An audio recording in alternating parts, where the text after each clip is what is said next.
And we are live in the studios of Tailor Made for Third Grade. We're kind of in the makeshift studios of Tailor Made for Third Grade. My little side studio over here at the primary. Today, I am going to be reading to you a myth. The myth is called the Golden Flower. It is a Taino myth from Puerto Rico. And remember, the author's purpose for writing a myth is to explain something about nature. The characters might be gods or goddesses or fantastic creatures with special powers. Myths are stories that have been passed down by word of mouth by the people who lived long ago. The stories helped people make sense of something in the natural world that they could not understand. So they created these myths to help them better understand. This one is about how the water came to be on the planet Earth. And without further ado, I bring you the myth, the Golden Flower. Please keep your ears peeled and your eyes, if you're following along at home, for these magic vocab words. Pouch, globe, murmuring, mountainside, and footpath. Did you see the words that my mouth was making? Oh no, because I'm wearing a mask. Okay, that's fine too. The Golden Flower, a myth. In the beginning of the world, there was no water anywhere on earth. There was only a tall mountain that stood alone on a wide desert plain. There were no green plants. There were no flowers. All the people lived on top of this mountain. One day, a child went walking on the dry land below the mountain. As he bent down over the ground looking for food, something floated by on the wind.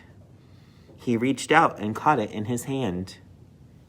It was a seed, a small seed, a small brown seed even.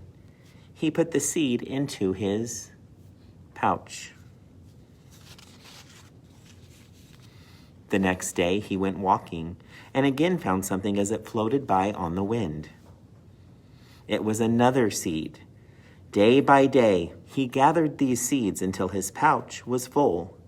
It could not hold any more.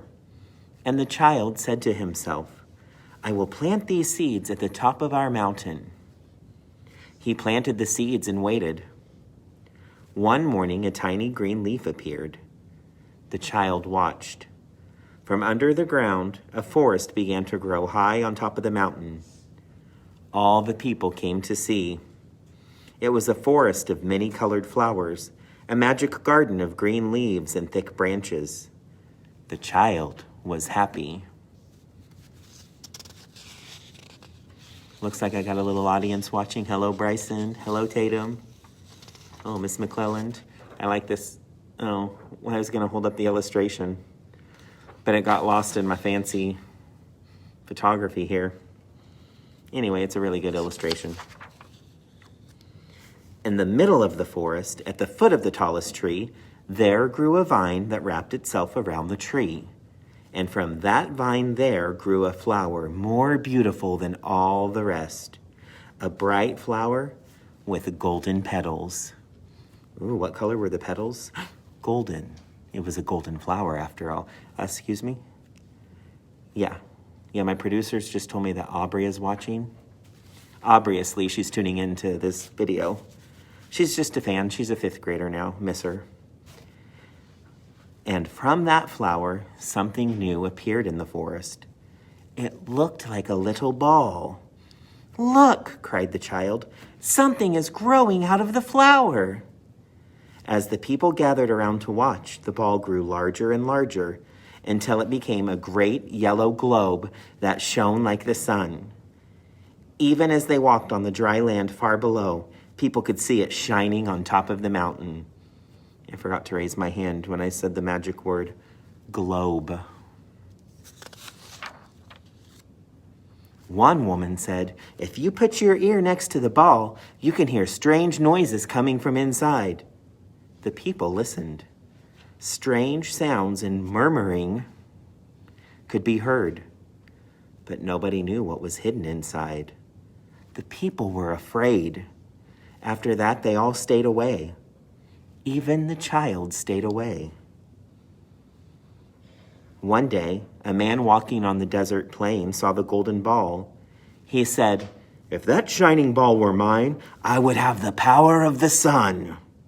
I could light up the sky or make darkness fall." And he ran toward it, climbing up the rocky mountainside. On the other side of the mountain, another man saw the shining globe, and he also said, "I want that thing for myself. It will give me great powers." He too began to run. Each one climbed quickly. Each one found a footpath that led to the tree.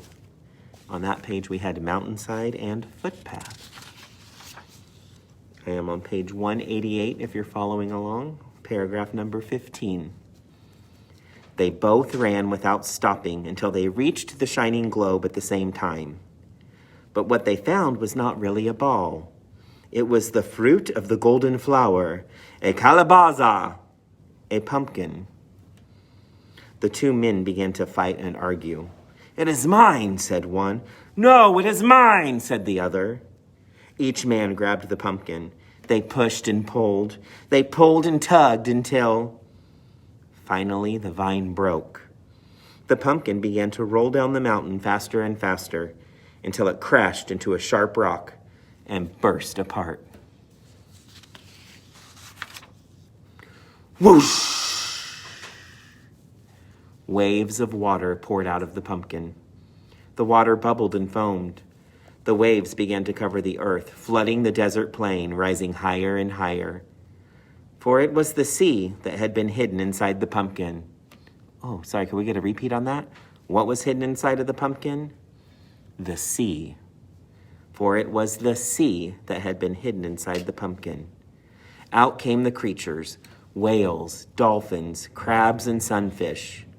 All the people ran to the top of the mountain to hide in the forest of green leaves. "Will the whole earth be covered?" they cried. Higher and higher, the waters kept rising up the sides of the mountain. But when the water reached the edge of the magic forest the little boy had planted, it stopped. The people peeked out from behind the leaves, and what did they see? Small streams running through the trees, a beach of golden sand, and the wide open ocean sparkling all around them. Now the people could drink from the cool streams and splash in the rippling waves. Now they could gather fish from the flowing tides and plant their crops. The child laughed and sang as the sun shone down and breezes blew through the green leaves and rustled the many-colored flowers. Water had come to the earth.